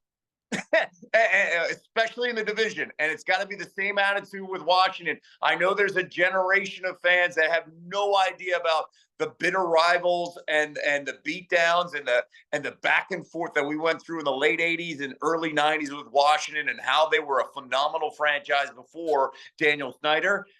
They're going to understand that now because of Jaden Daniels, right? They're going to understand that this is the new regime here. And that the same feelings and animosity that you have for the Giants and Cowboys, it's got to be, and it's got to start Thursday night against the Commander. You know what's weird? First of all, it's great parenting by you. You know what's weird? The Eagles in Washington never really were good at the same time. They had that one year, I guess, with Buddy. But in reality, when the Hogs were rolling, they're going to Super Bowls. Eagles weren't any good. And then when the Eagles got good, Washington went bad. You're right. You know, and you brought up that one year. And I'll never forget it. It was like 88 where Randall had the big comeback at RFK. Yeah. And I'll never forget it because I was playing Pee Wee football. And I remember that day I scored like 3 or 4 touchdowns. And my dad comes up to me after the game and goes, "I came to your game and I missed what happened in this comeback with Kenny Jackson. I think it was Keith Jackson and Randall." And I was like, "Dad, I just scored 3 touchdowns." And he's like, "I missed that comeback." Dad, I scored 3 touchdowns. You're worried about that? Come on, man. Listen, as a father, I remember at the time I was like, "Well, that sucks," but listen, my dad and I, we always bonded with the Eagles football, but it made me understand a lot of things. And it's a fun story to tell, but you're right. And we surprised them. That was like one of those random coming out games aside from the Monday Night Football game with Carl Banks. And you're right. That's a great observation by you. We've never been on the same page at the same time until like that specific game in the early 90s. That year, though, to your point, the NFC East was great, right? Like that was Cowboys, strong Giants with Parcells. Right? Yeah. Like they were that NFC East was ridiculous. Ridiculous. And Gibbs, like it is wild. And it's really wild. One of the reasons why that we saw that is because those organizations were outstanding. Like phenomenal, legendary Hall of Fame head coaches. And it's just weird to see it's flipped upside down here when you see the stability that the Philadelphia Eagles have had, even though they've gone through some coaches the last couple of years, compared to what the Giants are facing, what the Cowboys are facing down the road, and what Washington's kind of coming out of. Yeah. Nah, you're spot on. Hey, let me switch gears with you for a second. And talk a little college football. I mean, you're so good on that broadcast. You really are.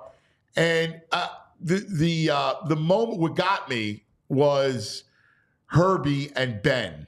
And oh yeah, I mean, that was just amazing. The package that Herbie, and I'm talking about Kirk Herbstreit, had a dog, Ben, and for those people who don't know, and he went on the road to everywhere, game day was, and all the big games. He'd be on the plane. It was just a great dog, and he became like a social media star, Ben. Yeah. And so he does a package, and God, oh my God, Kev, I was choked up in tears after seeing that. It was a well done piece, and backstory with Ben. Ben's a golden retriever, and Herbie's got 3 or 4 of them, and it's like they're all brothers. He takes them out, they all go chasing, and Ben's been with him over the last year and a half on the road at Amazon games as well as on game day. He took him to the Rose. I was with Herbie and his family and all the ESPNers at the Rose Parade and the Rose Bowl game, and we're like in this private exclusive room in the hotel where they cater and all, and Ben's walking around like he's part of the family. So he became part of the fabric, right? And I thought that piece nailed it perfectly on just basically you get lonely when you travel, you do this job, and then you have that one steady force with you at all times where you could feel normal. And Herbie's schedule is insane. I mean, the travel is ridiculous that he has to experience during the fall. And to be in a hotel room every single, Thursday night, Friday, Saturday, and you're looking there and you could be with your best friend. Yeah. It goes a long way with you. And I thought the piece was really well done. I love what Coach Corso did afterwards. I don't know how Herbie handled it because Thursday he calls the game, then he's got to do Saturday, and you could tell it was taking a toll, and then he's got to call Saturday night's game. Him and I were texting back and forth, and he's been through a lot. And this is for any dog lover. It hits you different. If you've had a dog and you got a relationship with a dog, you don't need to say anything else. You're like, I get it. Dude, I understand. Saying so I'm watching the game, right? Because it's a great game. It's whole thing. Can't wait. It's Bam LSU, and I see the piece because it came later, right? Because I missed it earlier. Moss won the game, and so my buddy Boo texts me. He's like, "You got to watch the piece," and I'm like, "Oh yeah, I missed it." He says, I watch it. So it's Saturday night, I'm watching it. And then I'm getting ready to watch the game itself. And I have a dog, Gagoots, who's a sheepdog, right? Yeah. And I love that dog, right? Like, he's the best. So right away, I go, Goots, come here, Goots. And he jumps on the couch, right? And he's like, he thinks he's a lap dog. He weighs 100 pounds, 90 pounds. And so he's on me, and I'm like, oh, Goots, And you're right on, man. Like, that was just profound. They're amazing creatures, man. They just are. And they know you. They know everything about you. And you know what? No matter how crappy your day is, no matter what you're going through, you're their world. And all they want to do is hang out with you. And they want to go outside with you. And they don't care about anything else. And there's nothing better than that relationship with a dog. Like, man, you're their world. The best quote is, be the person your dog thinks you are. Oh, that's actually that's awesome. Yeah. Yeah, I like that. That's cool. I love that. So, all right, what do you make? We go through it each week because I can't get enough of it. I'll be honest with you. I don't know what Brian Kelly's thinking. Like, Milroe, what he's going to do. How in the world, why do you blitz him? Why don't you mush him? He did that to you last year. The last thing you need is for him to get loose and get free. What I can't get over, and Booger McFarland, LSU great, first-round pick, 2-time Super Bowl, is one of my closest buddies. He's in the studio with me. Oh, so you guys are great together. I go through all of it. He loves to kill me about the Eagles, so, it's my time with him in LSU. So he likes to kill me with Philadelphia sports because he loves my passion, right? So it's when LSU games start, he just gets super quiet and he doesn't say anything. And at one point I was like, bro, you're LSU. How the hell do you not have one defensive lineman that's going to go to the NFL on this this unit right now. And the one thing he said to me, I said, recruiting wise, like, what the hell's going on? Because BK's got a quarterback, Underwood at Michigan. He's a quarter in a high school. Like, they're talking about $5 to $7 million to get this kid to stay in Michigan. Okay. And BK's got him lined up for next year. This kid is really, really good. So Brian Kelly knows how to recruit. And it blew me away that he does not, even in the portal, have a defensive lineman after last year's debacle with their defense. And he goes, Kev, they're all freshmen and sophomores. I said, okay, so the talent is just a year away. And he goes, yes. I said, but there's no excuse in the portal. No excuse when Ole Miss spent all that money. That's right. And their entire front defensive line with look SEC how it paid guys. off, to your point. Exactly. SEC guys came to Ole Miss, pissed off a lot of people in the SEC, but Ole Miss spent the money, right? And they dominated Georgia. That defensive front was like, hey, it's the difference of NIL and the portal. And I'm blown away that LSU lost the year with Jaden Daniels in his Heisman year. And then you have Nussmeier, who throws the ball a little crazy, but also has an amazing arm when it comes to finding windows.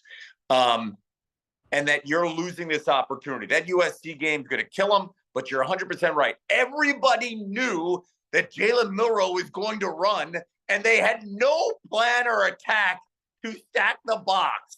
And that's what blew me away, that Milroe did whatever he wanted.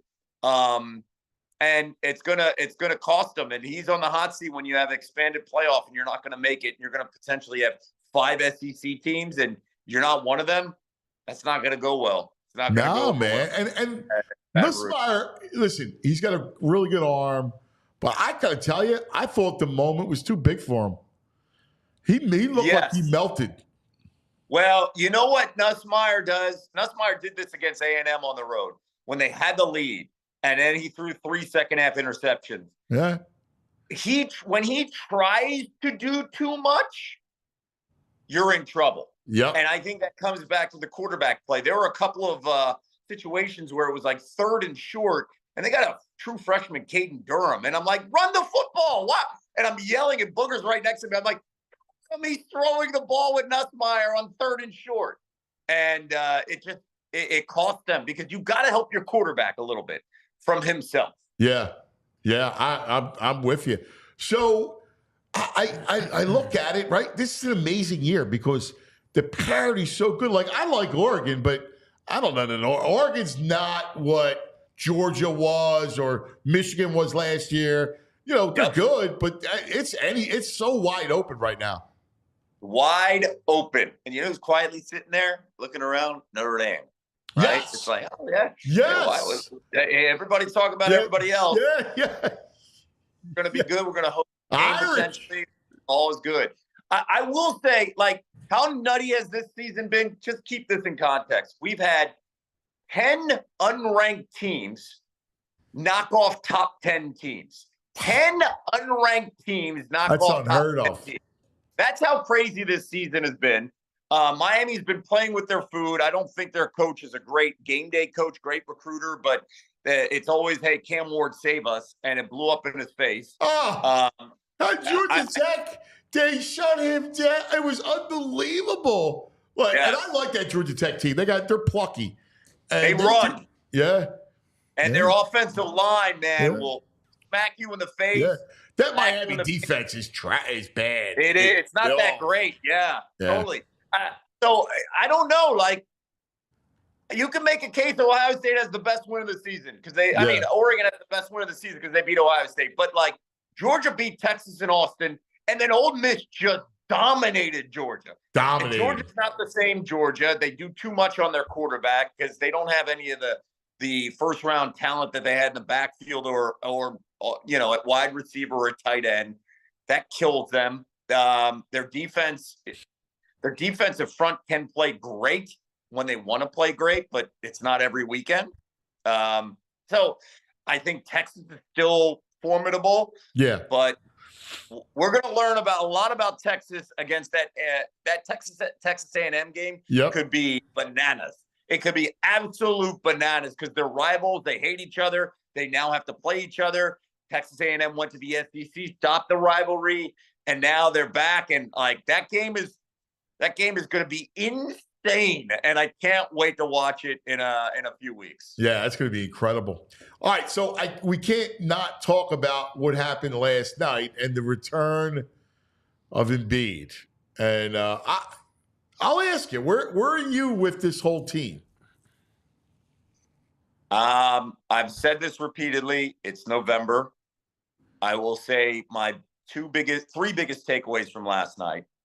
Jared McCain is not afraid, which is phenomenal. They may have hit on another rookie, which is fantastic. And I love that in the moments when things were falling apart, he was still taking threes and hitting threes. I was disappointed that Embiid was hanging out and shooting threes. Just like, what are we doing? Why are we doing this? And Paul George had his best game as a Sixer with Embiid out there. So there were multiple layers here. The positive, and I'm staying on the positive, like McCain can play. Paul George looked really good with Joel Embiid. And Embiid is still trying to figure it out. And he talked about it afterwards, that practice is completely different from game. So it makes me come back to November. But the Heat will continue, when we get the 2025 on, okay, all right. And you're going to hear it. Shaq didn't hold back last night. But what are we expecting Embiid to go like? Were we expecting Embiid to drop 20, in his first? No, not at all. And we want him to be aggressive and not settle for threes. And that's kind of where I'm going to leave it, because it's like, all right, first game, he's back. Let's figure it out. That 13-0 run was just a dagger after dagger, especially with Brunson struggling. And you're just sitting there and you're like, but the Knicks have played 9 to 10 games together. See, my only thing about McCain is he's just redundant with Maxey. There's 6 foot, two guards, like you're undersized 2 guards. I agree, but you could shoot the three. Can't have enough of those threes. Agreed. And when we have Maxey, and Maxey needs to take a breather, we do find a way, right? We've got. No, he's he's perfect to play 18 minutes or whatever. Yes. And as we have learned, you can't have enough 3-point shooters. And that is something that has haunted this team in previous playoff experiences, right? And it felt like Morey went after all that specifically and got veterans that understand. And I'm like, okay.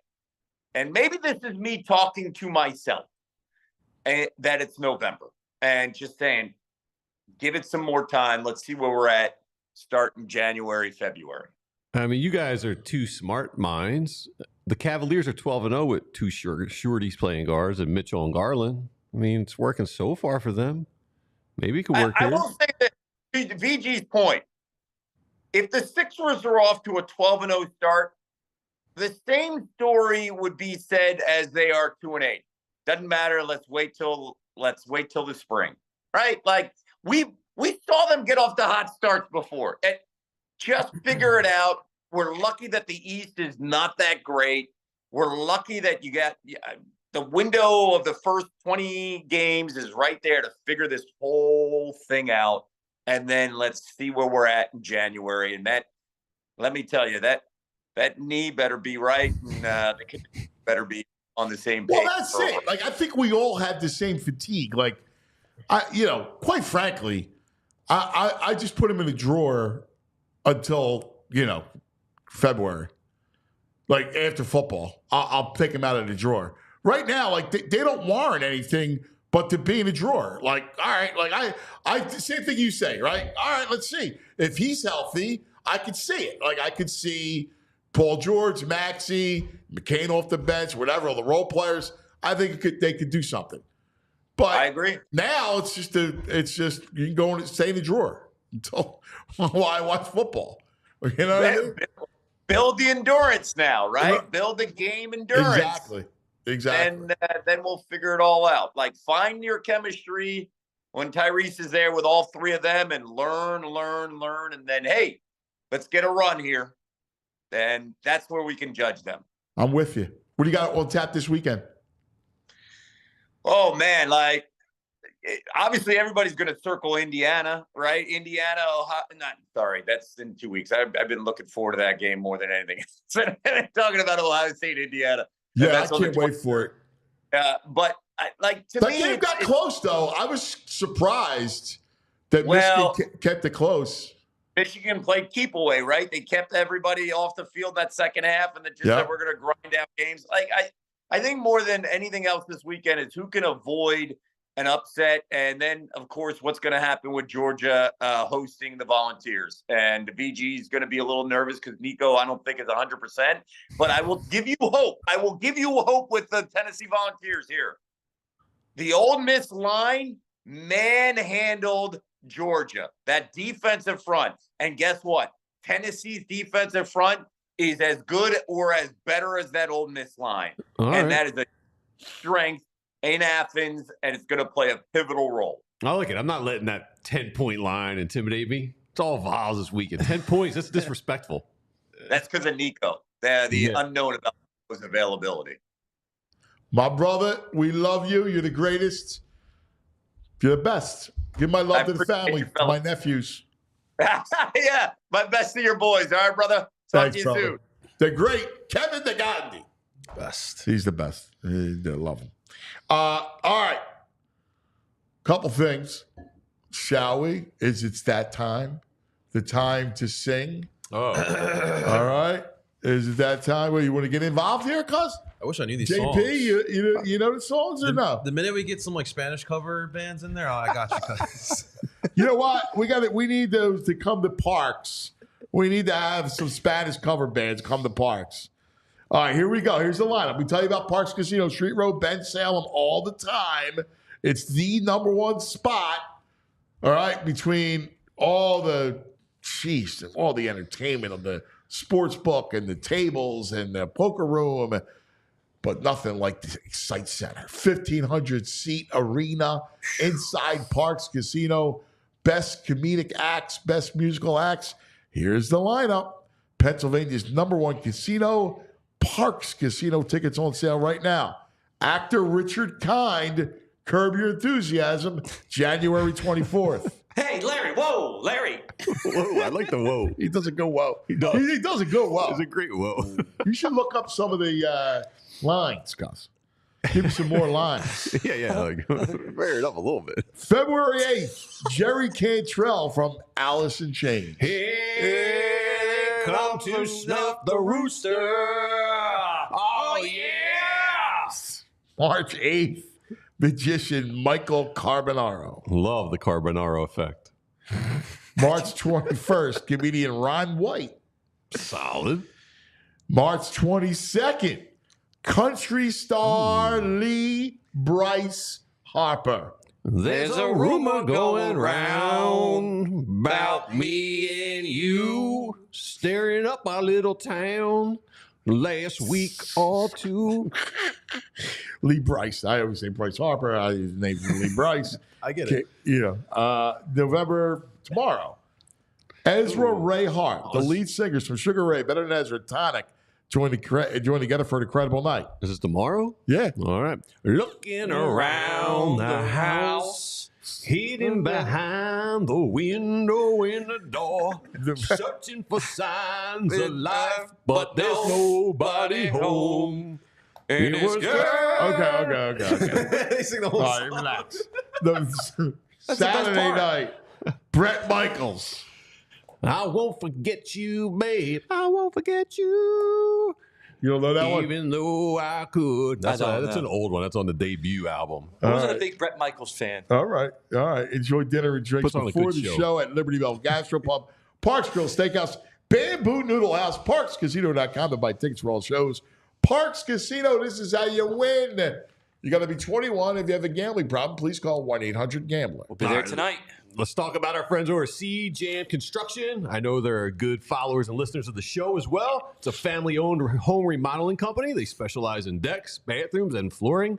Their goal is to help their clients alleviate the challenges and frustrations that come with home remodeling, and we know that all too well. It's one of the more frustrating experiences that I know I've gone through. So right now they're running a sale on their CoreLogic luxury vinyl plank flooring. Prices starting at $2.49 per square foot, with a savings of up to 35% off retail. Taxes and fees are extra. CoreLogic is 100% waterproof, formaldehyde-free, which is great for if you got kids or pets that are spending some time on the floor. You don't want them touching formaldehyde. And it features an elegant natural wood look and feel. CoreLogic is no less than 20 mil wear layer and an overall plank thickness of 5 millimeters, so it's going to last you a while. Be sure to mention PHLY when you call in 856-329-2933 about your next home project. See their full selection of luxury vinyl plank flooring and learn more about the products and warranties on their website, cjamconstruction.com/flooring. All right, my brother. We appreciate C-Jam. I got something real quick before we head Go to to Kyle. Kyle? Yeah. Yeah. I made a little something for VG. Little some. You did? Yeah. I like it. That's good. Yeah. Nice. I like I'm that. the trash man. So Trash Man, 11-5. 10-5 right now. 10 and We will be 5. 11 after Bellarmine tonight. Yeah, I like it. Although I think Brain might have put a bet on it. It was -4 when I said it. It went to -4.5 like 2 minutes later. People know it. I think Brain put a Bitcoin on it. Dang. This portion of the show brought to you by TrueMark Financial Credit Union. Check out the credit union difference. TrueMark.com/PHLY and check it out today. All right. We want to talk Sixers and what happened last night and the debut, and no one better. He does a great job, man. I love our Sixers people. They do such great work. From the all PHLY Sixers beat, my man, Kyle Neubeck. Yeah. What is it, my boy? What is going on, brother? What's up, fellas? Just diving into all the nonsense again this morning. So, whether you think that's a fun thing or a pain in the you-know-what, still doing it. Going over the Jared McCain stuff right now to start the day with a little more positivity, I think. Well, that's good. I mean, the McCain stuff was wholly positive. But let's go with the lead of the story. The lead of the story, Joel. Give me your takeaway. So it's strange because on the one hand, I think defensively, he moved way better than I probably expected. I think he made some recovery plays at the rim. I think he came out and played out at the level against pick and rolls at a level that I thought we weren't going to see for weeks, right? Like the fact that he's able to get from three-point line to the rim and vice versa as quickly as he did at times, that to me says the knee's not shot. And I think that's the most important thing, right? Because if he can't move defensively, the rest of this stuff really does not matter. Yeah, it's all move. That is going to help set the playoff ceiling and everything else. I think on the other hand, you can see Anthony, he talked to us a week or two ago about the whole thing holding him back prior to the suspension was lack of trust in the knee, and that the mental hurdle that he's had to get over has been the toughest thing for him with this injury specifically.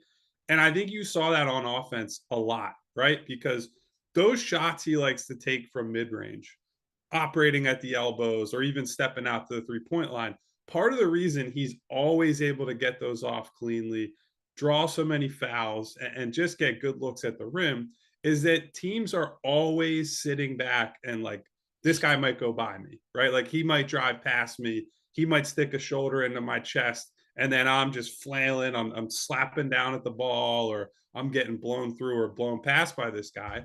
Well, he didn't have that last night. Like the jab step and all the stuff that comes off of that wasn't there. And he basically admitted after the game, that's part of this retrusting himself process again, right? Like just step and exploding off the knee. That's going to take some time. He did say he thinks it's going to come at some point, but until then, it relegates him more to a pure jump shooter than it is the type of guy that, has won the MVP and been in competition to win MVPs in previous years. So that's something we need to keep a really close eye on. So on the one hand, I actually felt pretty encouraged that it's like, okay, he's for not playing for 2 months or whatever it is, I think he looks like he's in decent shape, and that's always a huge part of the battle. But I am concerned in at least the short term about what his offensive game is going to look like here.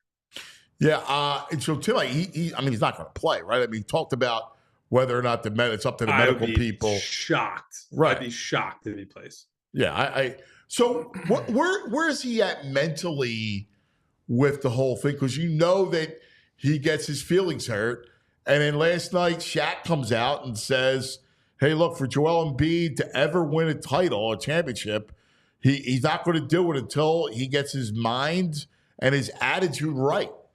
How does he react to that? I mean, that we didn't even get to that with him last night. I know he normally, with Shaq especially, in the past has at least like kept his ear open to Shaq, because as much as some of these guys dismiss him as like that's the grumpy old man and this and that, like obviously he's in the big man fraternity and a guy who won finals MVPs and won 4 titles and all that. So I would imagine that made its way to Joel at some point, either last night or maybe today. But I do think it really is just about nothing more than he has to get to a level of trust in his body that he does not have right now. And until that happens, like, we can sit here, we can criticize him, we can say he needs to do this, this, and this. But Anthony, you know it as well as I do, that mental hurdle, it doesn't matter what people are saying. It almost doesn't matter what other people are doing. You have to get there yourself. He's going to have to put it through its paces. He's going to have to wake up the day after a game, have it feel at least okay. And it's just going to be, a period of time here where he's got to work up that trust and get back to where he needs to be. No, I think you're spot on, brother. This whole thing is, you just got to, you almost got to put them in the drawer for 2 months and then reevaluate where he's at, because that's it. And then Maxey comes back and those kids got to play together. Those guys got to play together, and then you can incorporate everybody else. But those 3 need to play together, and that's not going to happen for a little bit. Yeah, now the good news is with Joel back, Paul George played great last night, or at least had a great first half, and he's hitting a lot of threes. And I think if you zoom in on that game and say, what's the most important thing you saw there from him? Him being able to consistently get by Mikal Bridges is a really big deal, right? Because one of the concerns that you have signing PG to a huge contract this summer is the guy's 34, and how much longer is he going to be able to be a high-level type guy? Well, Mikal Bridges is in the middle of his prime. He's a guy with a great defensive reputation. And Paul was getting by him almost whenever he wanted last night. Now, that didn't always translate into Paul making a shot or Paul getting to the rim, whatever it is. Spot on, yeah. But he's putting the Knicks in rotation. The passing that's another story. But he was hitting some of those skip passes over the top. And when it was working, he led some really awesome offensive possessions last night, shot the ball as well as he has all year. That's the best game that he's played. And so I think seeing that version of Paul playing with Joel, using the attention he's drawing to get to his spots and get some easier looks for himself and others, that's a pretty big deal. Because then you think about, you add Maxey to that mix, and then you got to deal with both those guys on the perimeter, and you're paying attention to Joel. Like, then it's additive, right? They become so much more dangerous. And I think on top of that, Anthony, as much as they've struggled on the wings to shoot between Caleb Martin and Kelly Oubre, Caleb Martin and Paul George have 13 steals in the last 2 games between the 2 of them. That is sort of the vision that Nick Nurse has for this team, right? Is we want to be aggressive in passing lanes. We want, every time you're trying to get the ball to somebody and you're not putting up a shot, we want to get hands on balls. We want to turn you over, and we want to get out and transition. And I think you're starting to see that vision come to the forefront now that Paul George is back, now that they have 3 wings that they can throw at guys. So that I think is also really encouraging. I'm with you. Because you can extrapolate. Again, there's the caveat, but if the knee is healthy and he's ready to play, like, you can extrapolate when Maxey's there and Paul George, the spacing should be ridiculous. Yeah.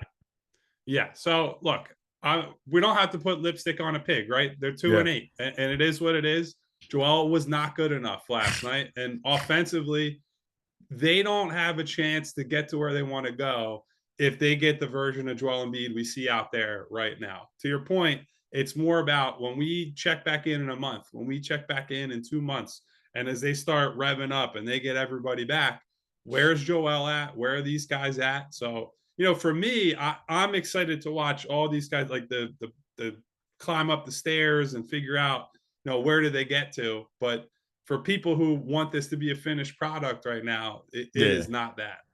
No. Yeah, I'm just curious. You're talking about his lack of trust in the knee. Anthony's talking about Shaq and his comments. Do they have any kind of a performance coach or a therapist or a mental person down as part of their team? They do have somebody that they at least make available to people, and that they made that very clear when the whole Ben Simmons brouhaha happened. That was, I guess, part of their, you'd say, pitch to try to get him back in the fold. There are guys individually who actually go and on their own time have their own specialists, right? So I'll give you an example. Jared McCain actually works directly with a sports psychologist on keeping an even keel and just don't ride the roller coaster, right? Don't get too high, don't get too low. So yeah, I mean, these are resources that are there for them. Whether you take advantage of them is another story. So let's talk about the positive. And you brought up McCain, and it looks like they hit again. And I'll be honest, I got to raise my hand because I want to connect.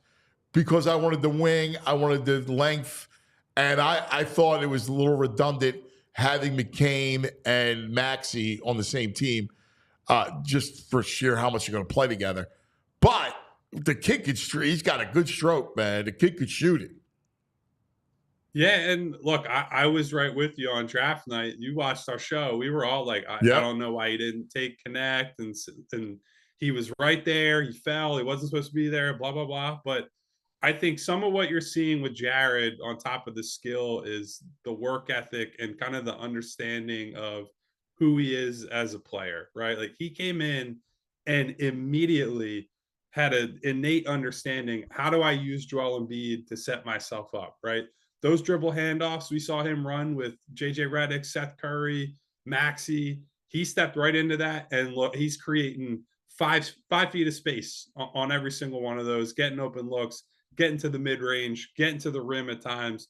So he's telling us after the game last night, even though he's playing against Joel in practice for most of training camp and whatnot, that he's actually come in for some of Joel's workouts just to study him, just to pass him the ball and say these are his spots. This is where he wants to be. And Anthony, I will tell you, having talked to people who worked with him at Duke, staffers and assistant coaches and whatnot, everybody all the way down raves about this kid. That's his awesome. Approach to the game, his approach in somewhere like the weight room, a lot of the same intangible stuff that we heard about Maxey coming out. And that's not to say he's going to become Tyrese Maxey. No, right? But the kid also different players. No, I agree with you. But here's the other similarity. He's got a joyful disposition. He's a guy that you easy to root for, man. You root for the guy. Yes. Yeah, and so I think the good thing with him, he's got limitations, right? Because he's a 6'2", more of a shooting guard type kid. But I think the thing you can feel heartened by is that he will get everything he has out of what he has, right? He will maximize whatever talent and whatever opportunity he has. And I think that's reflected in the fact Nick Nurse has played him 30+ minutes in, I believe, 3 straight games, right? This is a kid who that doesn't normally happen for a 16th overall pick on a team with contention expectations. Obviously, there are some injuries, but he has gained their trust, and Nurse has said, look, I'll let you play through some mistakes. You don't have to be 8 for 10 to stay on the floor. We're going to let you ride it out. We're going to let you live through some of this. So there'll be some growing pains, but I think that's ultimately going to pay dividends for them as the season gets further in. All right, last thing. And we were talking about this in the office. Vince, all right, or yesterday, VG, we're all hanging around talking about the whole idea of this tournament, right? This in-season tournament. What about pushing it a little bit? First of all, I hate doing it so early. Push it a little bit and change the format to be like an NCAA where you got 30 teams. It's a bracket. You got a week. You go to a neutral site, Chicago. You can move it around, Vegas, Philly, whatever. And then you have this week-long tournament. I don't like this setup. I don't really necessarily care what the format is. I just don't know how you make it as good as it can be when it's in the standings. It's just a regular season game and it's just included as part of the schedule, right? Like whatever you do, I think you have to try to split it off from the regular season. Now that would likely require the NBA saying, hey, we're going to take 5 to 10 games just off the schedule, right? Like it will go down to 72 for the normal games and then maybe 10 for this tournament, which is more how they do it in soccer, which is where they're stealing this concept from in the first place. So whatever they do, that is kind of what my vision for what a tournament would look like would be. But I will say, like, generally these games have been fairly competitive around the league. I don't know if you were asleep by then, but the Warriors Mavericks game last night was absolutely incredible. Klay Thompson returned to Golden cool. State and Steph going bonkers down the stretch. So there have been some cool moments for this. It is also a thing, Anthony. Here's the thing. Yeah, though. You're right. That happens no matter what. Like Golden State Dallas would have happened. They just put it in a different category. Where they screwed it, where the thing is not like soccer, is that in soccer, they play other teams that they don't play out of their league. They mesh 4 leagues together, 5 leagues together. Whereas, like, if the NBA did a thing where you're playing European teams, I'm in. But just playing regular NBA teams, it's not special. Yeah, well, I guess they would tell you they turned the court blue and used a different design on the basketball, so that changed everything. Yeah, exactly. What do you got cooking today, buddy? Well, I'm about to finish up a story on Jared McCain, diving into a little bit of the what's working and why, and then right back at it tonight against the Cavs. So no rest for the wicked and all that. Hey Kyle, what's that hat you're wearing? That is, so my buddy is in a music group based out of Charleston called Little Stranger. It's a couple of Philly guys who, hey, they actually just went on a self-promoted tour, sold out in Philly, sold out all over the country. So nice. Those are my guys, 2 Philly guys making good for themselves. Where they play in Philly? They played at Union Transfer right by us. Wow, get out. That's cool. Sold out Union Transfer as the headliners. So I'm very proud of my guys. That's why I'm representing today. Yeah, for sure. That's VG's in the business, you know that. Do a little music stuff. Maybe we'll have to connect on that at some point. Yeah. He's heard me singing. No, you I heard you guys singing like before I came on today. Yeah. You manage bands, you know. Hey, brother, you're the best. You know we love you. Thanks, pal. See you guys. Thanks for having me on. He's the best. Kyle Neubeck, all PHLY Sixers. All right. Back. We're going back in the day. We're going back in the day. What do you got for us? I got it. Yeah, here we go. We're going back. We're going back. We're going back in the day with Rite Aid. Yeah. All right, here we go. So our back in the day for today is Zach Ertz's last game as a Philadelphia Eagle. That's right. Zach Ertz's last game as a Philadelphia Eagle. Zachy. Here we go. Ertz keeps wide open. Touchdown, Zach Ertz. What a nice answer by.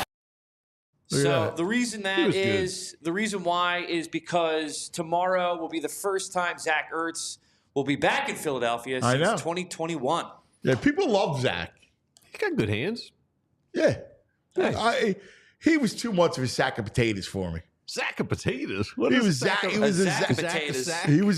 potatoes. What does that mean? It means he goes down. Oh yeah. He got went down like a sack of potatoes, like a sack of potatoes. He was Bet he nice did. in the Super Bowl. He was nice in overloved. the Super Bowl. All right, everybody was nice in the Super Bowl. The Lord just blessed us that day. He's one of the guys that I think is overloved here. All right. Hurts. All right. Well, I actually think Goddard's a better player. well, He doesn't get used enough. Yeah, but that's I true. think This he's is a better. true. that's true. But I think he's a better player. Yeah. That's true. Well, I hope he's short for a first down on tomorrow.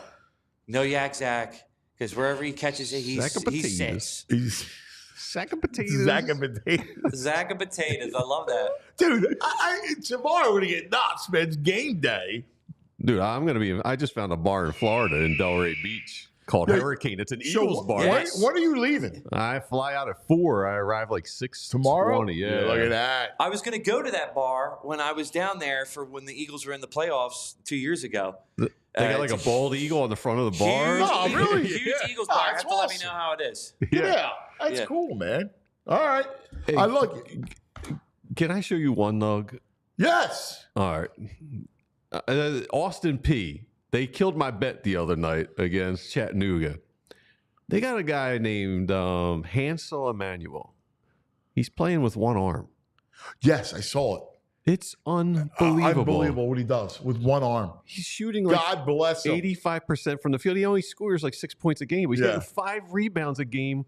Hey, by the way, more for us on YouTube, by the way, allphly.com.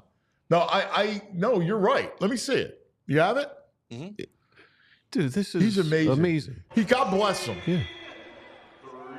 Hansel's going to get 3 free throws. It's point guard right now, and King dribbles into trouble, and Manuel takes it away. He goes in. Are you kidding me? Timeout Yeah. coming up. Thomas will pull up, face up over Whelan. Missed it. And Say Witt each hit threes in that exhibition game. Could that be a precursor of what's coming this year from those guys? Haney, a little off balance. Emmanuel ripped down the board. He goes back up with it, put it in. Hansel Emmanuel. He's unbelievable. Yeah. He's beautiful. God bless him, Yeah, man. man. You want to talk about overcoming and, and the whole thing? I mean, Beautiful I story. mean, what? It's a great story. Yeah. Who's Better the than Ben pitcher? Simmons. Abbott. Jim Abbott. Yeah. You know the story about the Jim Abbott, the one-arm pitcher? Yes. He had just a nub on one, and he had his glove resting on it.